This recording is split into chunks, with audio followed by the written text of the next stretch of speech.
You know what we're gonna do today? We're gonna do this. So you're gonna need something that has glass, preferably a frame, but you could do any piece of glass, and you're gonna need some paint. So I'm gonna have a template for this stencil. Hopefully we're gonna be carrying this stencil soon, but you could even cut your own to make it easier. And I'm using my crockery stamp, but you can mix and match it and change it and just use the concept and do whatever you would like. So let's get started. So I'm using this frame with the glass in it, and I'm gonna paint the frame, and you could use this on any type of a glass. The coloring I'm gonna use is a gray, then I'm gonna mix a little bit of a darker color in.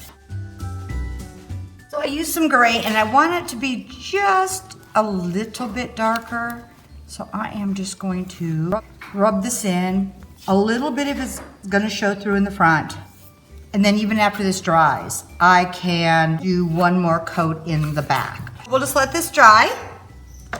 So you can see what it looks like, and I've already let this dry, but I think I'm gonna do one more coat over the back.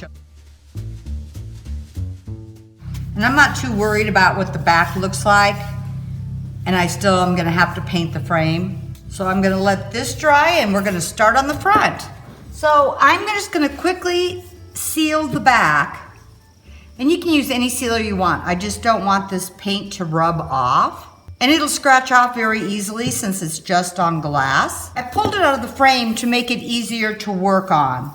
I'm gonna let that dry real quick.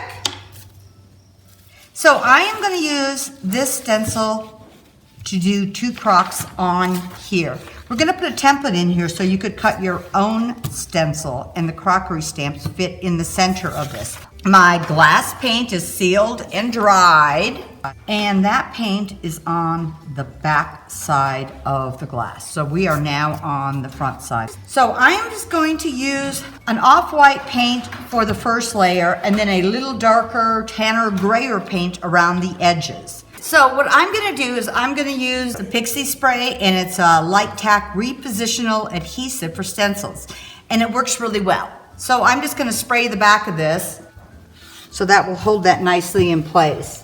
So I've got my paint on my stencil brush, and I pounce a lot of it off. Now I am gonna go straight down onto my glass, up and down motion, not sliding. You'll know if your paint is bleeding through, that means you have too much paint on your brush and you needed to pounce more off before you did this.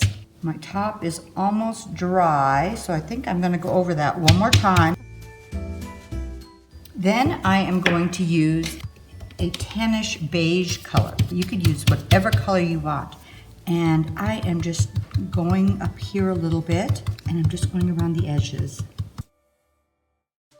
There you go. Now I'm gonna do it one more time on this side. The nice thing about this spray is that it works several times, and sometimes it stays even a little tacky. You can wash it off. I usually don't, but if it's starting to come up a little, you might want to respray it again. Okay, we're gonna let this dry, and then we're gonna stamp it. So I have so many crockery images. I can choose from some simple ones, some more detailed ones. I think for the fun of it, I'm gonna use these 2 detailed ones. So all I'm gonna do is use my black ink and my brayer and stamp them on there.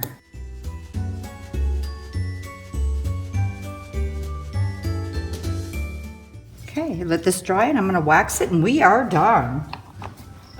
So I'm just gonna wax the top of this, and if I have to, I will clean some of the wax off the glass. You could even put your mask over that so you don't get wax on your glass, but I'll just wipe it off. There you go. So I hope this seemed really easy. I hope you give it a shot, give it a try. I'd love to see what you come up with, but whatever you do, have fun.